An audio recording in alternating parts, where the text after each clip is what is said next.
하겠습니다. 하나님 아버지, 우리 모두 함께 오늘 눈물로 한 알의 씨를 심게 하옵소서. 그리고 마침내 우리 모두가 보게 하옵소서. 주님의 일하심을, 주님의 살아계심을, 새벽 이슬 같은 영혼들이 살아나는 것을 우리 눈으로 보게 하옵소서. 성령님, 우리 가운데 강하게 역사하여 주옵소서. 우리의 영혼이 부흥하고 우리의 가정이 부흥하고 우리 교회가 놀랍게 부흥하도록 성령님 강력하게 역사하여 주옵소서. 예수님의 이름으로 기도합니다. 아멘. 우리 옆에 분하고 인사하실까요? 안녕하세요. 반갑습니다. 환영합니다. 반갑습니다. 모세는 지금까지 120년을 살았습니다. 그러는 동안에 40년에 한 번씩 굵직한 사건들이 터지면서 전혀 다른 인생을 살았지요. 40세까지는요, 애굽에서 왕자로 살았어요. 그러다가 40세에 애굽의 관원을 덜컥 살인했지요. 미디안 광야로 도망을 갔어요. 그곳에서 약 40년을 목자로 살지요. 그리고 80세에는요, 이제 하나님의 부르심을 받았어요. 이스라엘 백성을 이끌고 애굽을 나와서 이제 광야 생활을 인도했지요. 첫 번째 40년은요, 부와 명예를 다 누렸습니다. 애굽의 선진 문명을 배우고 익힐 수 있었지요. 하고 싶은 일은 전부 다 할 수 있었던 그런 시절이었습니다. 그런데 두 번째는 어땠을까요? 그가 가진 모든 소유를 다 잃었지요. 철저하게 낮아져서 살았습니다. 한마디로 이 가운데 40년 동안에 그의 인생은 아무것도 아니었어요. 야, 인생이 아무것도 아니구나 깨닫는 시절이었지요. 그리고 세 번째 40년입니다. 80세 이후지요.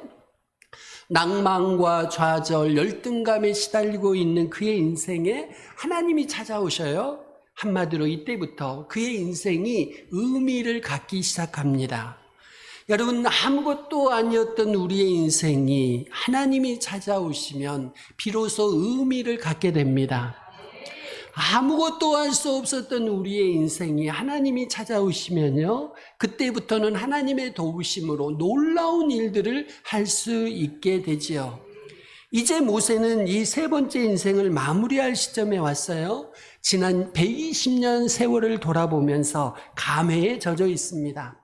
돌아보니까요, 과거에 있었던 많은 일들 중에는 기억하고 싶지 않은 일들, 원치 않았던 일들이 많았지요. 그런데요, 당시는 그랬는데 지금 120년을 살고 나서 되돌아보니까 그런 일들이 오히려 하나님의 은혜를 체험하는 통로였다는 것을 깨닫습니다. 당시에는 이해할 수 없었어요. 받아들일 수가 없었지요. 그런데요, 지나놓고 보니까 그것들이 오히려 하나님의 섭리였고 하나님의 은혜였습니다. 두 번째 시절, 두 번째 40년 세월을 시작할 때 미디안으로 도망갔다고 말씀을 드렸어요.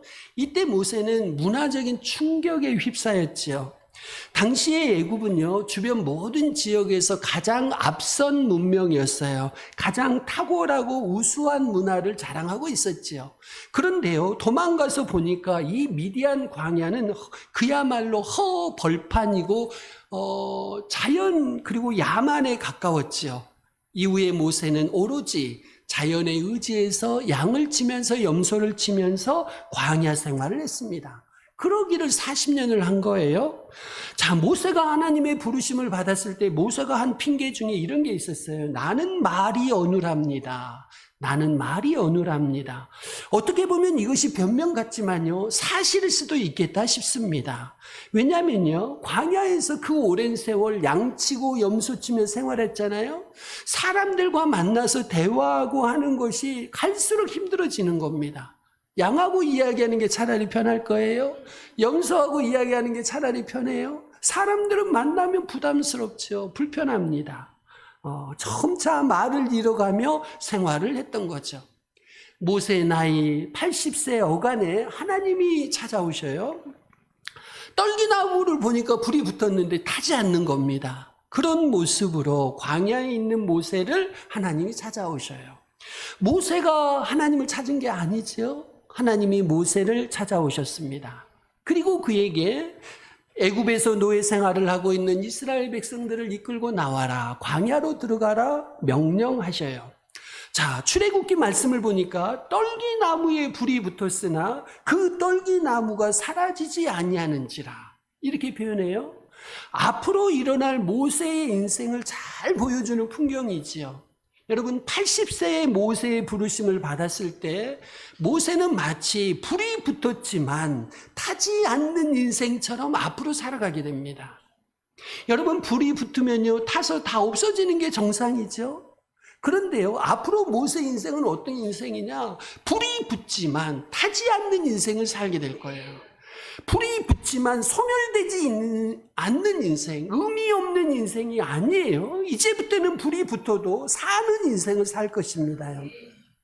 성경을 보니까요, 신명기 34장 7절에서 이렇게 말씀합니다. 모세가 죽을 때 나이 120세였으나 그의 눈이 흐리지 아니하였고 기력이 쇠하지 아니하였더라. 놀랍지 않은가요? 어떻게 모세의 나이 120살에 그의 눈이 흐리지 않을 수 있을까요? 이거는 인간이 노화 현상으로 일어날 수 없는 일이죠. 120세가 됐는데 눈이 흐리지 않아요? 120세가 됐는데 기력이 쇠하지 않아요? 이거는 인간의 노화 현상으로 일어날 수 없는 일이죠. 왜 그런 일이 있을까요?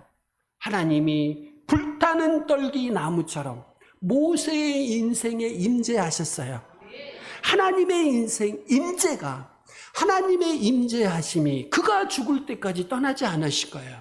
그래서 120살이 될 때까지 눈이 흐려지지 않고 기력이 쇠하지 않았던 거죠. 이제 모세는 가나안을 목전에 두고 마지막 유언의 설교를 하는 거예요. 그것이 오늘 본문입니다. 마지막 설교를 하는 거예요. 모세는 먼저 백성들과 여호수아에게 그가 체험한 하나님을 설명하지요. 120세가 되도록 기력이 쇠하지 않았던 모세, 120세가 되도록 하나님의 임재가 떠나지 않았던 모세, 그 모세가 만난 하나님은 과연 어떤 하나님일까요? 첫 번째, 모세의 고백입니다. 하나님이 앞서 행하신다는 겁니다요. 모세가 지나간 120년을 돌아보니까 하나님이 자기보다 앞서가시더라는 겁니다요. 늘 앞서가시더라는 겁니다. 3절과 8절에서 공통적으로 강조하는 표현이 있습니다. 너보다 앞서, 네 앞에서입니다요. 하나님이 너희보다 앞서 가실 것이니까 두려워하지 말아라. 그런 명령을 하죠, 지금. 여러분, 모세의 인생을 돌아보면 이 같은 고백은 당연하다고 생각이 됩니다. 사연은 이렇습니다. 모세는 40년 동안 왕궁에서 살았다고 했어요. 그리고 40년 동안 광야에서 살았어요. 그리고 80세에 하나님의 부르심을 받고 출애굽의 역사를 쓰기 시작한 거예요.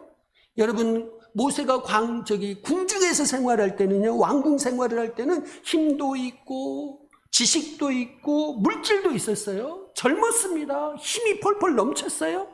그런데 하나님은 모세가 그 화려한 시절에, 그 혈기 충만한 시절에 부르지 않으시더라는 겁니다. 하나님이 모세가 누추해졌을 때, 늙었을 때, 기력이 다 쇠진할 때, 그때 하나님이 모세를 부르셨어요. 왜 그러셨을까요? 여러 가지 이유가 있겠죠. 여러분, 광야에서 40년 기간이 필요했던 겁니다요. 출애굽의 역사를 위해서는, 이스라엘 백성을 애굽에서 이끌고 나오기 위해서는요, 왕궁 40년 생활 갖고는 안 되는 거였어요. 광야 40년이 필요했던 겁니다요. 광야 40년은 반드시 필요한 시간이었어요. 여러분 중에 지금 광야에 계신 분들 계신가요? 여러분의 인생에서 광야의 시간이 반드시 필요해서 하나님께서 여러분을 광야에 두신 줄로 믿으시기를 바랍니다. 정확히 말씀드리면 미디안 광야에서 보낸 40년의 경험이 반드시 필요했어요. 그래서 40년 광야 생활을 하게 하신 겁니다요. 앞서 행하셨어요. 앞서 행하셨어. 자, 왜 그랬을까요? 이스라엘 백성은 애굽에서 나온 뒤에 광야에서 살아야 했습니다. 여러분, 모세가 할 일이 무엇인가요? 수백만 명의 이스라엘 백성들을 이끌고 하루 이틀이 아니에요. 오랜 시간, 또 40년입니다. 앞으로 40년을 광야에서 생활해야 합니다. 이거 만만한 일이 아니에요. 하루 이틀 캠핑 갔다가 돌아오는 게 아닙니다. 40년을 광야에서 수백만 명을 이끌고 가야 하는 거예요. 여러분, 백성들 입장에서는요, 광야의 생활을 못 견디죠. 견딜 수가 없죠. 맨날 불평하고 맨날 원망하고 맨날 아우성 치는 거예요. 그런 백성들을 이끌고 모세는요, 가나안까지 가야 하는 겁니다요. 결코 쉽지 않습니다. 여러분, 국민들보다, 백성들보다 먼저 지치는 것은 지도자예요. 지도자가 먼저 지쳐버려요. 이 수백만 명을 이끌고 광야 길을 간다고 생각해 보십시오. 그 길을 누가 자원하겠습니까요? 누구도 그 역할을 맡고 싶은 사람이 없을 겁니다요. 그 역할을 맡으려면 광야 40년 세월을 모세가 지내야 했었습니다요. 만약에 모세가 40년의 광야 생활을 하지 않았으면 모세는 초장에 지쳐서 넘어져 버렸어요. 쓰러져 버렸어. 주님, 저를 차라리 죽여주십시오. 저는 이 일 못하겠습니다. 아니, 할 수가 없다니까요. 광야에서 안 살아본 사람은 40년을 이 백성들을 끌고 갈 수가 없어요. 광야 40년을 살아보지 않았다면 초장에 모세는 100기를 들었을 것입니다. 그런데 모세는 무려 40년이나 광야에서 살아봤잖아요. 그래서 아는 거예요. 척박한 광야를 어떻게 보내야 하는지, 얼마나 광야는 인내해야 하는지, 모세는 삶으로, 몸으로 그렇게 체득을 했던 거죠. 그래서 모세의 40년 광야 생활은 출애굽 역사를 위해서는 반드시 필요한 시간이었습니다. 그렇다면 앞에 40년 왕궁 생활은 어땠을까요? 여러분, 모세는요, 애굽의 왕궁에서 가장 선진화된 문명을 배우고 익혔습니다. 지혜를 배웠고요, 리더십을 훈련받았습니다. 여러분, 수백만 명을 이끌고 가는데 광야 생활만으로 되겠습니까요? 지도력이 필요해요. 지혜가 필요해요. 지식도 필요해요. 이 시간도 수백만 이스라엘 백성을 이끄는 출애굽 역사를 위해서는 반드시 필요했어요. 여러분, 40명, 50명 이끌기도 쉽지 않습니다. 40명, 50명 이끌기도 쉽지 않아요. 400명, 500명 이끌기도 쉽지 않아요. 100만 명, 200만 명 이끌기는 더더욱 어려워요. 시켜줘도 못해요. 못한다고 그냥 넘어질 일이에요. 애굽 왕궁에서 40년을 배워서 그게 가능했던 것입니다요. 당시에는 왕궁 생활, 광야 생활이 이렇게 사용될 줄을 몰랐어요. 모세가 알았겠습니까? 꿈엔들 꾸어봤겠습니까요? 오히려 왕궁 생활, 광야 생활이 다 허무한 세월, 버려진 시간으로 알았지요. 광야에서 살 때는요, 왕궁 생활이 전혀 쓸모가 없었어요. 그렇잖아요. 광야에서 사는데 왕궁에서 배웠던 게 뭐가 필요하겠습니까? 아무 쓸모가 없었어요. 또 왕궁에서 살 때는 앞으로 자기가 광야에서 살 거를 꿈에라도 생각했겠습니까요? 서로 아무런 연관이 없는 세월인 줄로 알았지요. 그런데요, 모세가 애굽에서 백성들을 인도하기 위해서 바로와 대면할 때 비로소 아는 거예요. 야, 내가 왜 왕궁 생활을 40년이나 했는지. 여러분, 바로를 대면해서 이야기할 수 있을 정도로 되려면은요, 상당히 머리가 좋아야 됩니다. 담력도 있어야 돼요. 지혜로워야 돼요. 지도력도 있어야 됩니다. 그때 비로소 모세가 바로와 1대1로 대면할 때 비로소 깨닫는 겁니다. 야, 내가 이 나라를 위해서 40년 왕궁 생활을 했구나. 백성들을 이끌고 광야 생활을 하면서 왜 내가 40년 광야에서 살아야 했었는지 비로소 이해할 수 있었죠. 이제 모세는요, 자기의 인생을 마무리하면서 하나님의 은혜와 섭리를 분명히 깨닫습니다. 그리고 그가 고백하는 게 그거예요. 하나님이 나보다 앞서가신다. 내 인생을 앞에서 인도하신다 말하고 있어요. 여러분, 따라서 한번 하실까요? 하나님이 나보다 앞서가신다. 또 따라서 합니다. 내 인생을 앞에서 인도하신다. 그러니 여러분이 잘 따라가시기를 바랍니다. 두 번째입니다. 하나님이 미리 준비하고 인도하십니다. 하나님이 이스라엘을 광야에서 인도할 때요, 낮에는 구름기둥으로 밤에는 불기둥으로 인도하셨어요. 낮에는 구름기둥이, 밤에는 불기둥이 가다가 서면 백성들도 서고, 구름기둥, 불기둥이 가면 백성들이 가고 이거를 계속 반복한 거죠. 그 뒤에 제사장들이 언약궤를 메고 따라가요. 그 뒤에 모세가 따라가요. 여러분 어떻습니까? 하나님은 광야에서 이스라엘 백성보다 앞서가며 그들을 인도하셨어요. 저만큼 멀리 떨어져서 앞서가신 게 아니에요. 눈에 보이는 거리에서 백성들의 눈에 보일 만큼 가까이에서 앞서 인도하셨어요. 이스라엘 백성들은 보이는 만큼만 가면 돼요. 여러분이 하나님의 인도하심을 따를 때 10년 후의 일 걱정하지 마십시오. 1년 후의 일 미리 생각하고 하나님 따라가지 마십시오. 한 달 후의 일 생각하고 따라가지 마십시오. 하나님이 거기까지 보여주질 않으셔. 하나님이 우리를 인도하실 때 오늘 하루 살도록 인도하십니다. 맨날 우리는 일주일, 한 달, 1년 후에 일을 놓고 그냥 근심하고 걱정하잖아요. 거기는 다 하나님께 맡겨두시고 하나님이 보여주시는 만큼만 따라가시기를 바랍니다. 여러분, 하나님이 이렇게 우리보다 앞서서 인도하신대요. 멀찍이 계시며 인도하시는 것이 아니고 가까이서 앞서가며 우리를 인도하셔요. 청교도들은 이것을 가리켜서 선행 은총 혹은 앞선 은총이라고 부르죠. 살면서 우리 삶에는 이해할 수 없는 일들이 참 많이 일어나잖아요. 이런 일 안 일어났으면 좋겠는데 이해할 수 없는 일들이 너무 많이 일어나요. 미래는 불투명하니까 늘 불안해하죠. 그러나 모세에게 그러신 것처럼 하나님은 우리보다 앞서 가시며 준비하시고 인도하시는 줄로 믿습니다. 멀리 보고 준비하려니까 우리 스스로 하려고 하니까 힘든 거예요.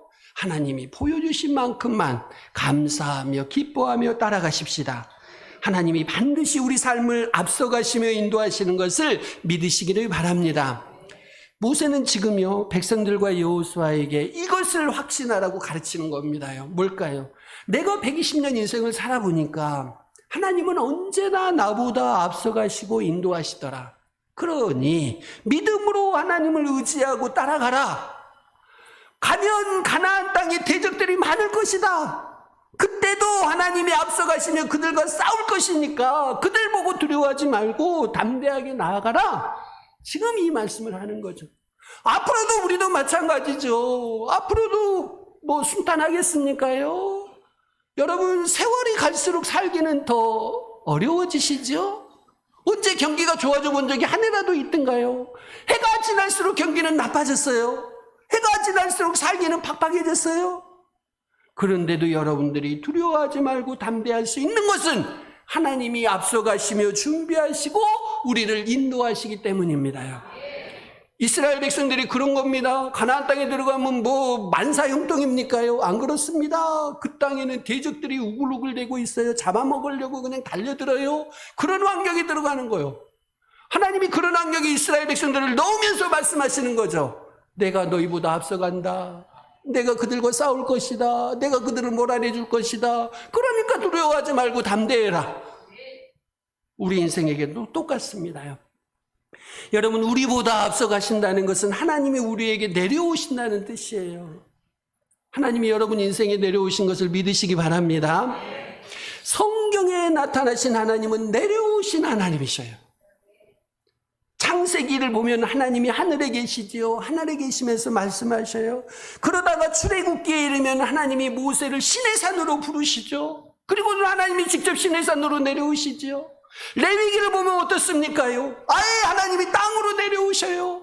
출애굽기에서 명령하신 대로 모세가 성막을 지으니까 하나님이 땅으로 내려오셔서 그 성막에서 만나주시는 거예요. 그리고 신약에 오시면 어떤가요? 요한복음 1장 14절 말씀이 육신이 되어 우리 가운데 거하심에 이제는 하나님 우리 가운데 계신다는 거예요. 우리 가운데 계신다는 겁니다요. 여기서 거하심에는 텐트를 친다는 의미입니다. 텐트를 치시고 백성 가운데 함께 거하신다는 거죠. 하루 이틀 텐트 치고 우리 안에 살고 그냥 가시는 게 아니고 그냥 우리와 함께 사시는 거예요.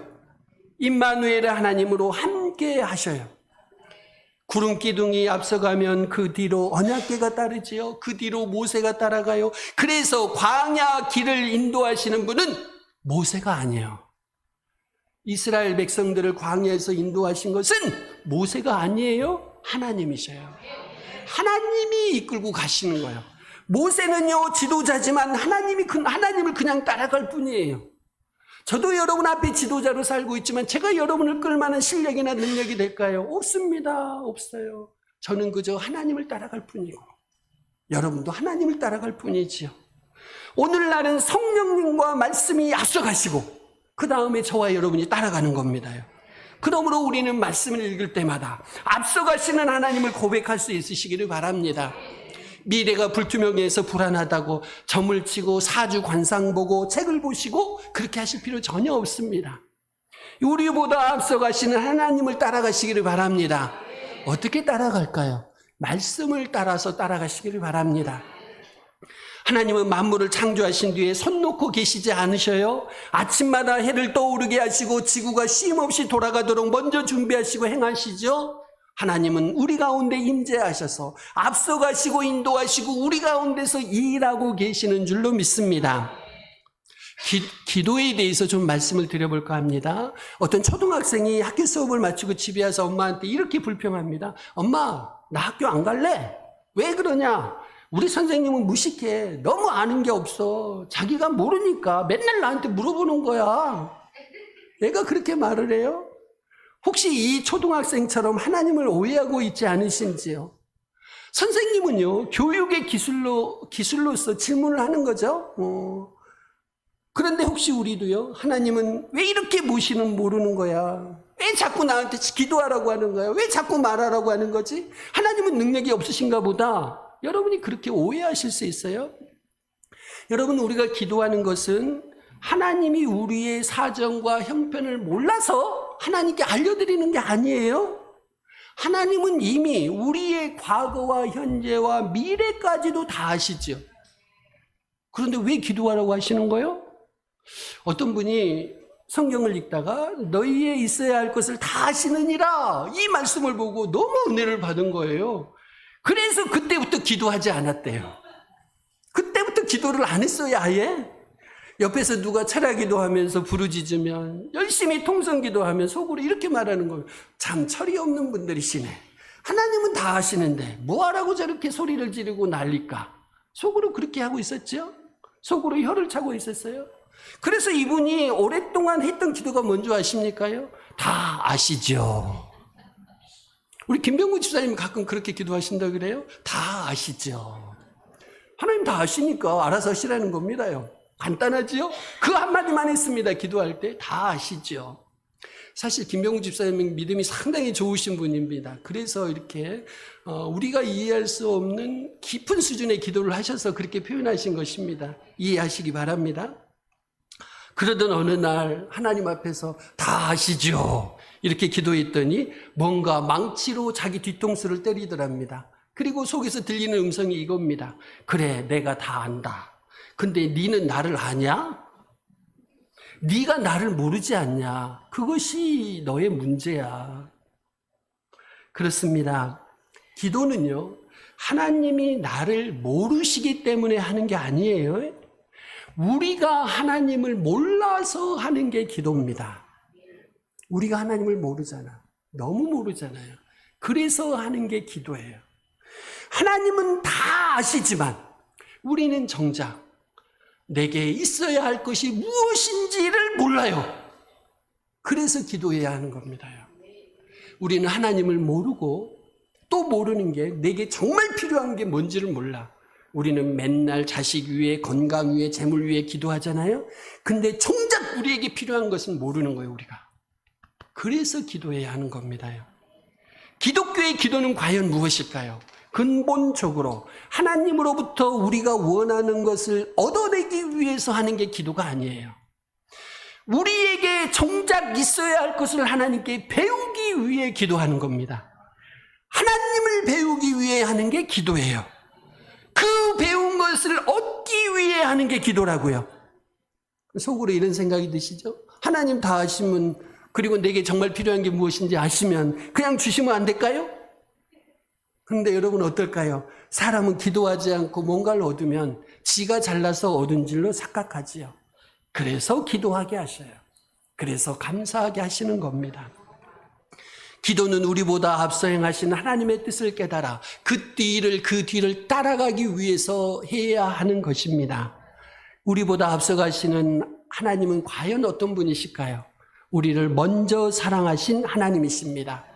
우리가 죄인 되었을 때, 연약할 때, 하나님과 원수 되었을 때, 하나님을 사랑하지도 않고 하나님을 멀리 떠나 있을 때 하나님이 먼저 우리를 사랑하셨습니다. 먼저 우리를 찾아오시고 먼저 우리를 사랑하셨어요. 그 하나님이 우리를 인도하실 때 내가 도무지 이해할 수 없는 방법으로 인도하실 때가 많아요. 하나님이 우리를 인도하신다고 제가 계속 말씀을 드리는데 그 방법이 때로는 내가 이해할 수 없는 방법이라는 것이죠. 아브라함이 나이 100세입니다. 그 100세의 이삭을 하나님이 요구를 하시는 거예요. 내놔라 하시는 거죠. 그런데 아브라함은 이해할 수 없어도 순종했죠. 결국 이삭을 대신할 어린 양을 아브라함은 하나님께 바칠 수가 있었습니다. 이때 아브라함이 하나님을 뭐라고 부르지요? 여호와 이레라고 부릅니다. 하나님이 준비하셨다는 뜻이지요. 그런데 이 여호와 이레는요, 본래 뜻은 뭐냐? 보고 계신다는 뜻이에요. 보고 계신다. 하나님이 아브라함의 마음과 행동을 다 보고 계셨어요. 그냥 지켜만 보신 것이 아니고 어린 양을 준비해 놓고 보고 계셨어요. 하나님은 우리가 말해야 아시는 분이 아니시죠. 미리 보고 준비하시는 여호와 이레의 하나님이셔요. 이삭을 대신할 어린 양을 준비하셨어요. 그럴 뿐만 아니라 우리의 죄를 대속할 예수 그리스도의 십자가도 이미 준비해 놓으셨어요. 나아가 장차 모든 백성을 구원하실 새하늘과 새 땅을 준비하시죠. 요셉을 보시면 하나님의 인도하시는 방법이 보이실 겁니다. 요셉이 형들의 미움을 사서 애굽의 노예로 팔려가지요. 그때 도무지 그 상황을 이해할 수가 없죠. 어린 요셉이 어떻게 그 상황을 이해할 수가 있겠습니까? 이해할 수가 없죠. 근데 나중에요, 보디발 아내의 모함으로 감옥에 갇혀요. 그 상황을 요셉이 이해할 수 있겠어요? 이해할 수 없죠. 억울하죠. 분통이 터지지요. 그러다가 요셉이 놀랍게 애굽의 총리가 돼요. 그런데 요셉은 애굽의 총리가 되어서 자기 인생을 이해할 수가 없었어요. 시간이 흘러서 극심한 가뭄으로 가나안에 살고 있는 형들이 자기 앞에 찾아와서 자기 앞에 무릎을 꿇고 절을 하는 겁니다. 이때 비로소 요셉은 자기보다 먼저 가신 준비하신 하나님을 이해할 수가 있었어요. 형들이 자기 앞에 와서 무릎 꿇고 절을 할 때 비로소 이해할 수가 있었어요. 그리고 요셉이 이런 말을 해요. 하나님이 큰 구원으로 당신들의 생명을 보존하고 당신들의 후손을 세상에 두시려고 나를 당신들보다 먼저 보내셨나니, 자기가 애굽에 팔려온 것이, 노예 생활한 것이, 그리고 감옥에 갇힌 것이 하나님이 하신 일이라는 겁니다. 하나님이 나를 당신들보다 먼저 보내셨나니 그런즉 나를 이리로 보낸 이는 당신들이 아니요 하나님이시라. 비로소 요셉이 자기의 인생을 이해하는 겁니다. 요셉의 해석이 놀랍지요? 그동안 이해할 수 없었던 인생의 고난과 역경은 앞서 행하신 하나님의 섭리였다는 것을 깨닫게 되었습니다. 요셉이 분명하게 깨닫고 고백하는 겁니다. 아브라함의 후손인 요셉이 애굽의 총리가 될 수 있었던 것, 하나님이 준비하신 고난 때문에 가능했어요. 여러분이 가끔 그런 생각하시죠? 왜 나한테 이런 일이 생기는 거야? 왜 이런 고난이 찾아오는 거야? 앞서 행하시는 하나님의 섭리 가운데 여러분이 있음을 오늘도 믿으시기를 바랍니다. 아브라함처럼, 요셉처럼, 모세처럼 먼저 행하시는 하나님을 믿고 순종하면 지금 여러분이 겪고 있는 고난이 여러분에게 축복이 되는 날이 반드시 돌아올 것입니다. 우리 주보 한번 보실까요? 주보 안쪽에 기도문 하나 제가 실어놨는데 오른쪽에 한 남부군 병사의 기도라고 써져 있습니다. 하나님이 우리 가운데 이렇게 인도하시고 이렇게 역사하십니다. 우리 같이 한번 읽겠습니다. 시작.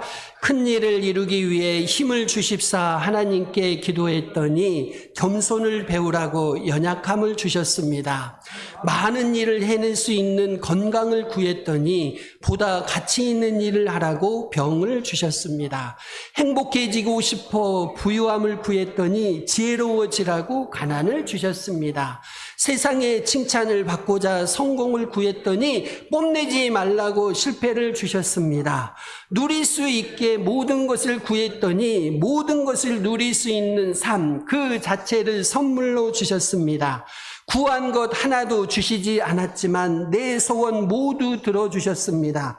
하나님의 뜻을 따르지 못했지만 내 마음속에 표현하지 못한 기도까지도 모두 들어주셨습니다. 나는 그 축복을 모두 받은 사람입니다.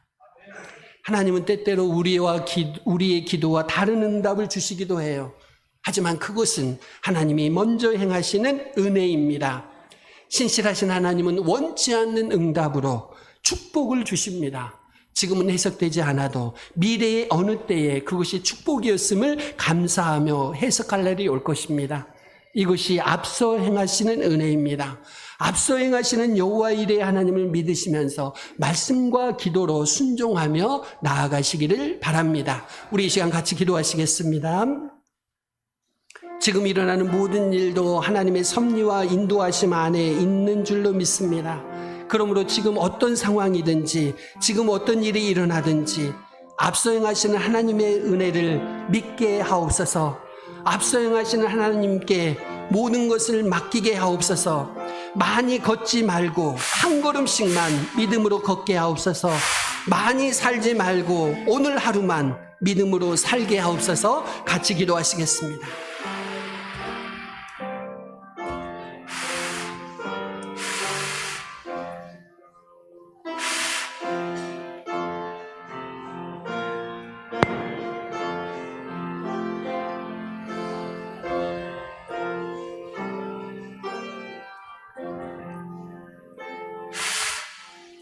아버지 하나님, 지금 어떤 상황이든지 지금 어떤 일이 일어나든지 앞서 행하시는 하나님을 믿게 하옵소서.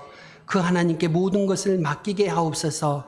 많이 걷지 말고 한 걸음씩만 믿음으로 걷게 하옵소서. 많이 살지 말고 오늘 하루만 믿음으로 살게 하옵소서. 예수님의 이름으로 기도합니다.